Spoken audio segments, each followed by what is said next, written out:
Hello friends, welcome to EPG Pathshala. I am Dr. Mrinalini Purandare, Associate Professor, Department of Psychology, SNDT Women's University. Today we are going to discuss basic concepts of intelligence. The objectives of this module is, at the end of this unit, the learner will be able to define intelligence, explain and evaluate theories of intelligence, discuss measurement of intelligence, discuss the role of nature or nurture in intelligence, definition of intelligence. The term intelligence refers to various abilities. Some of them are as follows: acquire and apply knowledge, logical reasoning, effective planning, problem solving, and so on.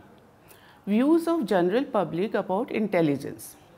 If we ask a lay person to define intelligence, the general view about intelligence are as follows: persons who are good with numbers, persons who are good in science, persons who read widely, people who display good vocabulary, people who solve problems in daily life, people who are good in sports, people who display talent in music, and so on.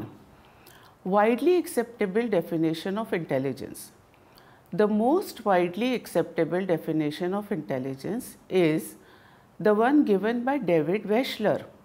He defines intelligence as aggregate or global capacity of the individual to act purposefully, to think rationally, and to deal effectively with his or her environment. Theoretical views of intelligence. Two-factor theory. Charles Spearman proposed that there is a single underlying construct that all items of intelligence tests measure. He called this factor the general factor, that is the G. Almost all psychologists now believe that there is a generalized intelligence factor, that is G, that relates to abstract thinking and that includes the abilities to acquire knowledge, to reason abstractly, to adapt to novel situations, and to benefit from instruction and experience. People with higher general intelligence learn faster, although there is general agreement among psychologists that G exists. There is also evidence for specific intelligence. Specific intelligence, that is S, a measure of specific skills in narrow domains. One empirical result in support of the idea of S comes from intelligence tests themselves. Although the different types of questions do correlate with each other, some items correlate more highly with each other than do other items. They form cluster or clumps of intelligence. Structure of intellect model by Guilford proposed a box-like model called structure of intellect, that is SOI model. He classified intellectual traits along three dimensions: operations, what the respondent does; content, the nature of material or information on which operations are performed; product, the form in which information is processed by the respondent. L.L. Thurston proposed that there were 7 clusters of primary mental abilities made up of word fluency, verbal comprehension, spatial ability, perceptual speed, numerical ability, inductive reasoning, and memory. But even these dimensions tend to be at least somewhat correlated, showing again the importance of G. Another distinction is between fluid intelligence, which refers to the capacity to learn new ways of solving problems and performing activities, and crystallized intelligence, which refers to the accumulated knowledge of the world we have acquired through our lives. Those intelligence must be different because crystallized intelligence increases with age. Older adults are as good as or better than younger people in solving crossword puzzles, whereas fluid intelligence tends to decrease with age. Robert Sternberg has proposed a triarchic model, that is three-part theory of intelligence, that proposes that people may display more or less analytical intelligence, creative intelligence and practical intelligence. Sternberg argued that traditional intelligence tests assess analytical intelligence, that is the ability to answer problems with a single right answer, but they do not do well assess creativity, the ability to adapt to new situations and create new ideas, or practicality, for example, the ability to write good memos or to objectively delegate responsibility. The last aspect of the triarchic model, that is practical intelligence, refers primarily to intelligence that cannot be gained from books or formal learning. Practical intelligence represents a type of street smarts or common sense that is learned from life experiences. Howard Gardner argued that it would be evolutionarily functional for different people to have different talents and skills, and proposed that there are 8 intelligences that can be differentiated from each other.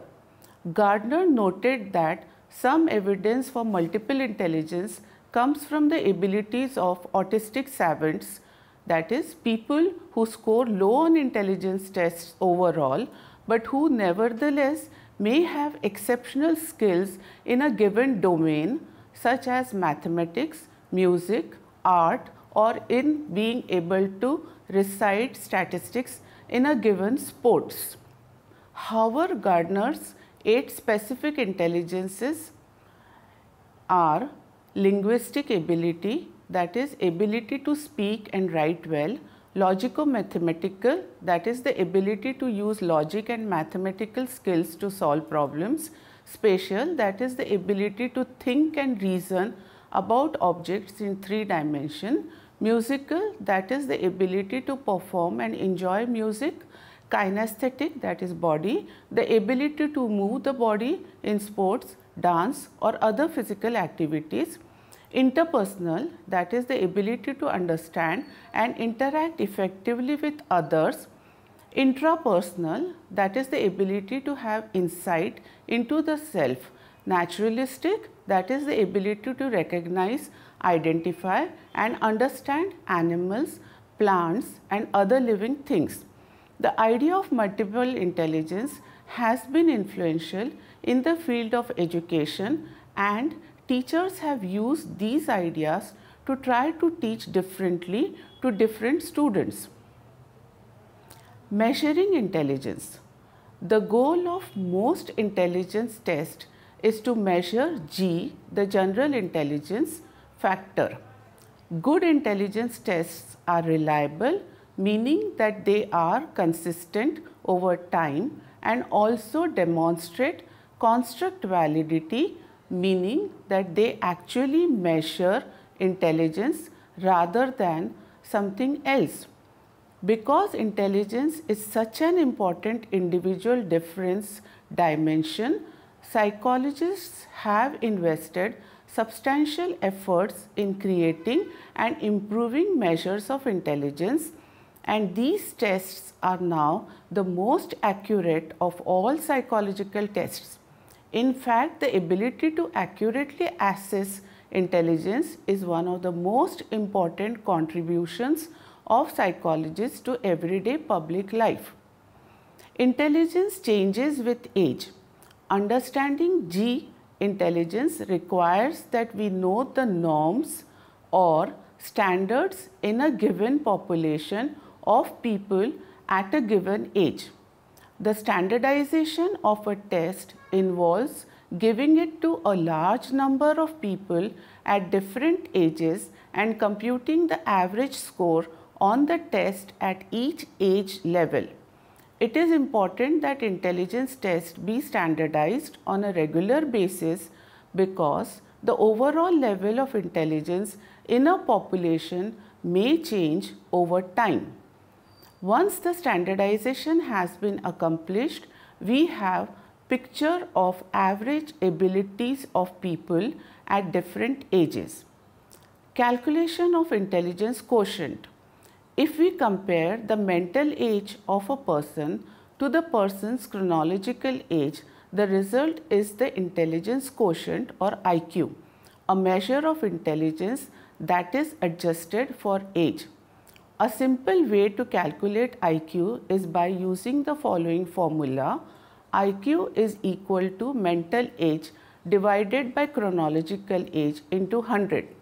Thus, a 10-year-old child who does as well as the average 10-year-old child has an IQ of 100, that is 10 divided by 10 into 100, whereas an 8-year-old child who does as well as the average 10-year-old child would have an IQ of 125, that is 10 divided by 8 into 100. Most modern intelligence tests are based on the relative position of a person's score among people of same age rather than on the basis of this formula. But the idea of an intelligence ratio or quotient provides a good description of the scorer's meaning. A number of scales are based on the IQ intelligence tests. In the early 90s, the French psychologists Alfred Binet and his colleague Henry Simon began working in Paris to develop a measure that would differentiate students who were expected to be better learners from students who were expected to be slower learners. The goal was to help teachers better educate these two groups of students. Binet and Simon developed what most psychologists today regard as the first intelligence test, which consisted of a wide variety of questions that included the ability to name objects, define words, draw pictures, complete sentences, compare items, and construct sentences. Soon after Binet and Simon introduced their test, the American psychologist Lewis Terman developed an American version of Binet's test that became known as Stanford-Binet intelligence test. The Stanford-Binet is a measure of general intelligence made up of a wide variety of tasks including vocabulary, memory for pictures, naming of familiar objects, repeating sentences, and following commands. The Wechsler Adult Intelligence Scale is the most widely used intelligence test for adults. Current version of the WAIS, that is the WAIS 4, was standardized on 2,200 people ranging from 16 to 90 years of age. It consists of 15 different tasks, each designed to assess intelligence including working memory, arithmetic ability, spatial ability, and general knowledge about the world. The WAIS 4 yields scores on 4 domains, that is verbal, perceptual, working memory, and processing speed. The reliability of the test is high, more than 0.95, and it shows substantial construct validity. The Wechsler scale has also been adapted for preschool children in the form of Wechsler primary and preschool scale of intelligence, that is WAPIS 3, and for older children and adolescents in the form of Wechsler intelligence scale for children, that is WISC 4. Multicultural testing. Traditionally, cross-cultural tests have tried to develop tests that will remove the effect of language, by developing tests that require no language on the part of the respondent. Another factor that was taken care was that of speed, because cultures differ in motivation or value attached to rapid performance. These tests are called culture-free tests. One example of widely used culture-free test that has controlled for the factor of language and speed is Raven's progressive matrices. Raven's progressive matrices. It is a measure of Spearman's G factor or general intelligence. It is available in 3 forms differing in level of difficulty: the standard progressive matrices, the colored progressive matrices, and the advanced progressive matrices. Non-verbal test of intelligence, NVTI. Dr. Nafde developed this test in the Institute of Vocational Guidance and Counseling, Mumbai, India. It has 5 subtests, each having 20 items. Time limit of 5 minutes is allotted for each of the subtests. This test takes care of the factor of language but not of speed. Is intelligence nature or nurture? Intelligence has both genetic and environmental causes, and these have been systematically studied through a large number of twin and adoption studies.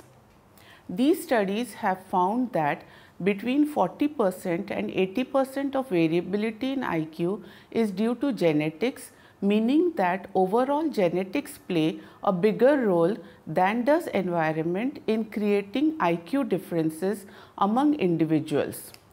The IQs of identical twins correlate very high, that is 0.86, much higher than do the scores of fraternal twins who are less genetically similar, that is R is equal to 0.60, and the correlations between the IQs of parents and their biological children, R is equal to 0.42, is significantly greater than the correlation between parents and adopted children, R is equal to 0.19. The role of genetics gets stronger as children get older. The intelligence of very young children, that is less than 3 years old, does not predict adult intelligence, but by age 7 it does, and IQ scores remain very stable in the adulthood. But there is also evidence for the role of nurture, indicating that individuals are not born with fixed, unchangeable levels of intelligence.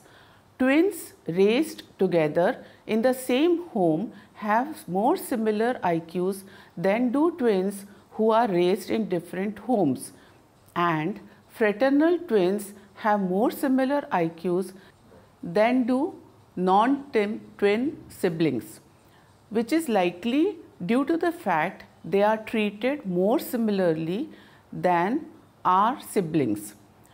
The fact that intelligence becomes more stable as we get older provides evidence that early environmental experiences matter more than later ones. Environmental factors also explain a greater proportion of the variance in intelligence for children from lower class households than they do for children from upper class households.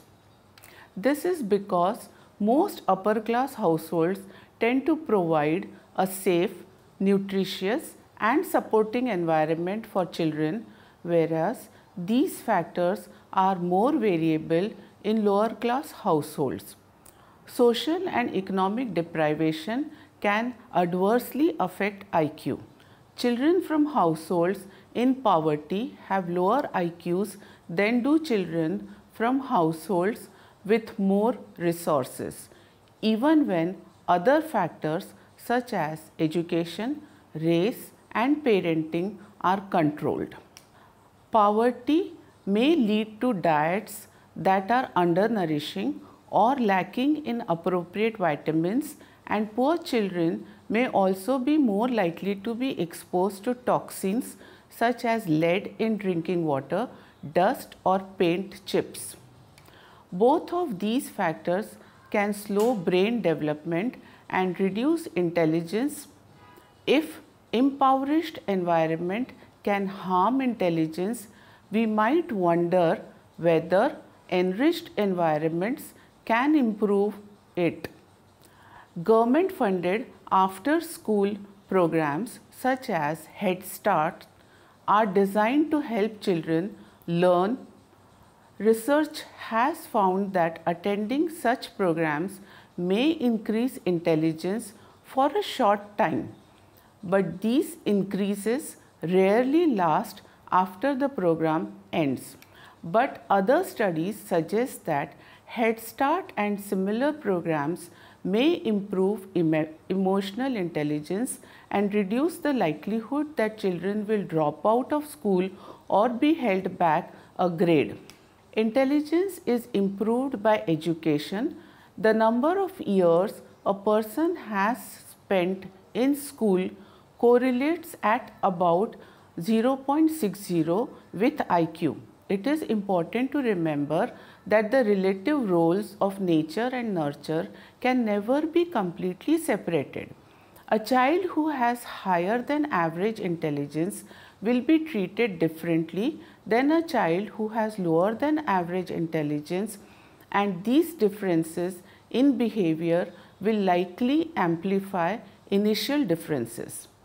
This means that modest genetic differences can be multiplied into big differences over time.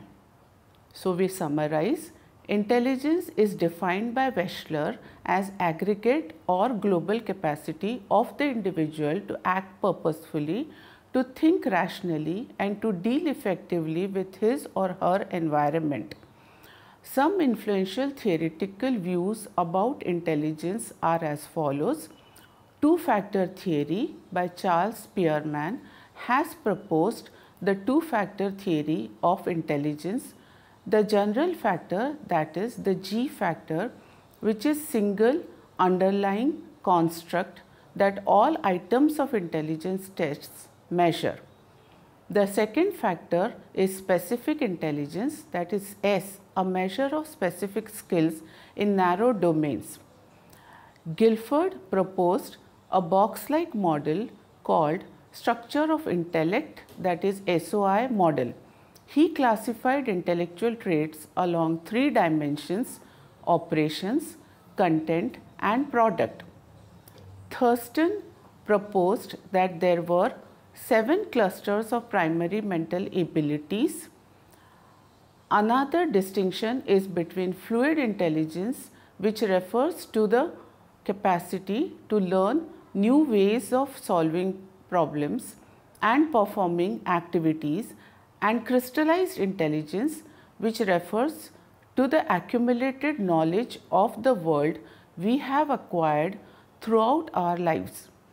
Robert Sternberg has proposed a triarchic, that is three-part theory of intelligence, that proposes that people may display more or less analytical intelligence, creative intelligence and practical intelligence. Howard Gardner proposed that there are 8 intelligences that can be differentiated from each other. They are linguistic, logico-mathematical, spatial, musical, kinesthetic, that is body, interpersonal, intrapersonal and naturalistic.